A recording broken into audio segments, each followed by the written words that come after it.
اهلا بيكم في فيديو جديد من مطبخ امنيه سلامه. ازيكم عاملين ايه؟ يا رب دايما تكونوا في احسن صحه واحسن حال.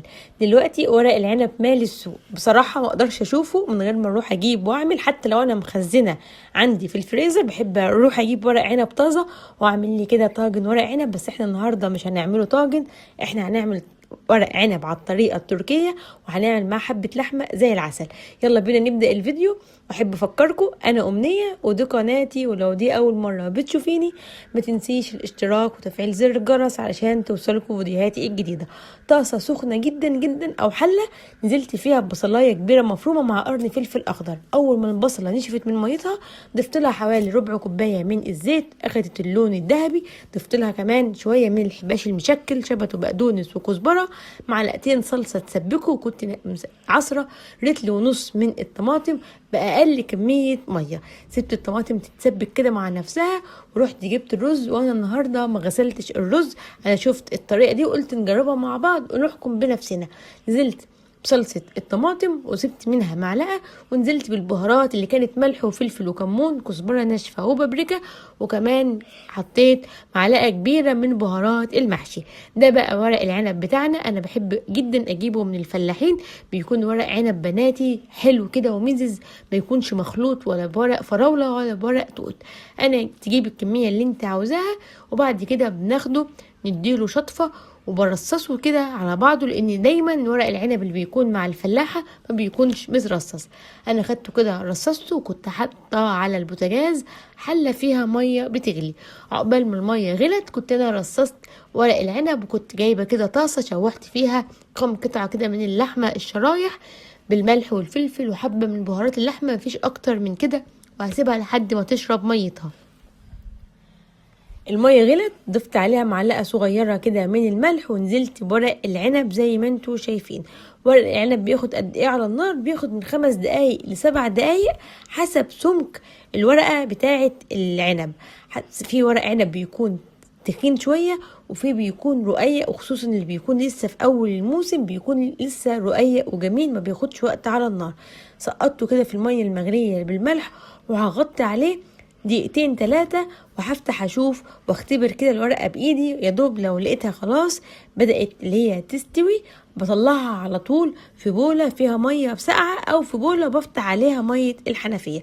كان خلاص دلوقتي كده الورق العنب استوى، وانا بغطيه علشان كمان لونه ما يغمقش وهو بيتسلق. هطلعه كده في بوله وعلى الحنفيه تحت الميه الجاريه على طول ابرده علشان اوقف عمليه النضج بتاعته ما يتهريش. انا خلاص هبرد عليه علشان طول ما هو سخن هيفضل يستوي حتى وهو بره الميه المغليه.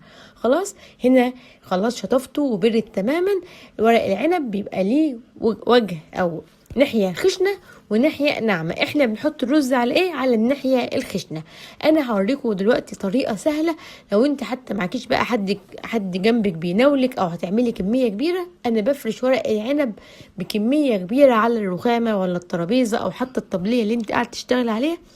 بفرد كده مثلا 20 ورقة مع بعض كلهم على اللي يكون الوجه الناحية الخشنة عندي فوق اللي انا هحط عليها الرز، وبيبقى جنبي الخلطة بتاعة المحشي اهو. باخد على كل ورقة كده مقدار الرز اللي يناسبها. طبعا الورقة الكبيرة لها مقدار والورقة الصغيرة لها مقدار، فبعينك كده تبدأي اللي انتي توزعي الرز على كل الورق. يبقى احنا هنوزع الورق فاضي كله على الرخامة، وبعد كده هنوزع الرز على الورق كله، وبعد كده هنبدأ نلفه.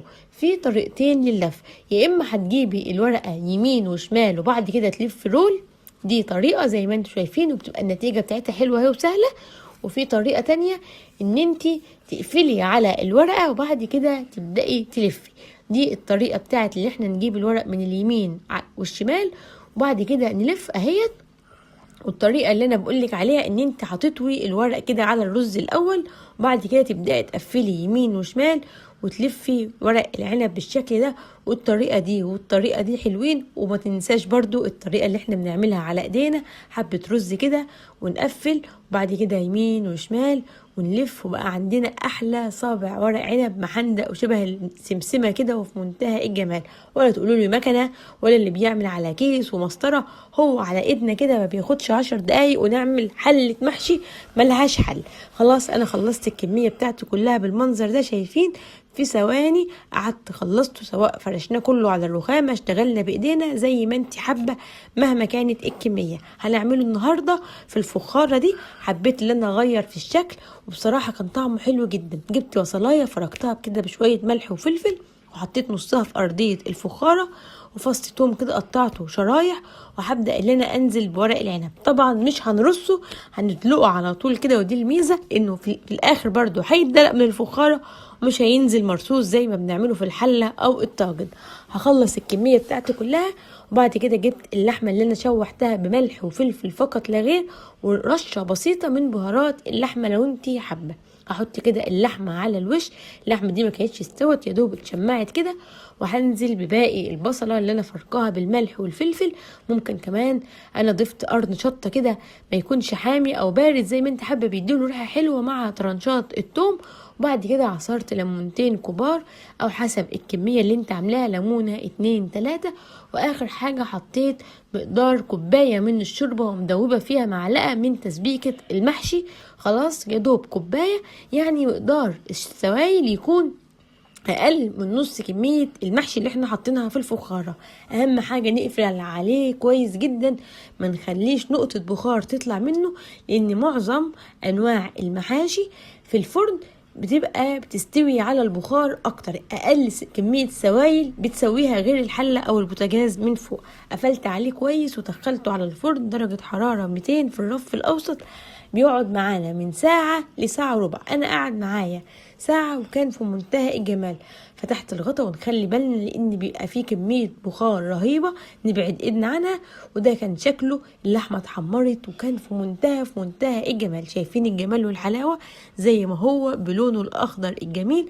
واللحمة دلوقتي هتنزل على الوش كده مشوية، ومعاها قرن الفلفل وطرنشات الثوم الدايبة اللي اخد طعم الليمون ومزازة الورق العنب. كانت تحفة وفي منتهى الجمال. دي كانت فكرة بسيطة لورق العنب، تغيير عن الطاجن والحلة، ومعاها اللحمة كمان. جربوها، الفيديو ده هينفعكم جدا بإذن الله في العيد الكبير. كل سنة وانتم طيبين. وبكده بيكون الفيديو بتاعي خلص. اشوفكم في فيديو جديد، اسيبكم في امان الله، مع السلامة.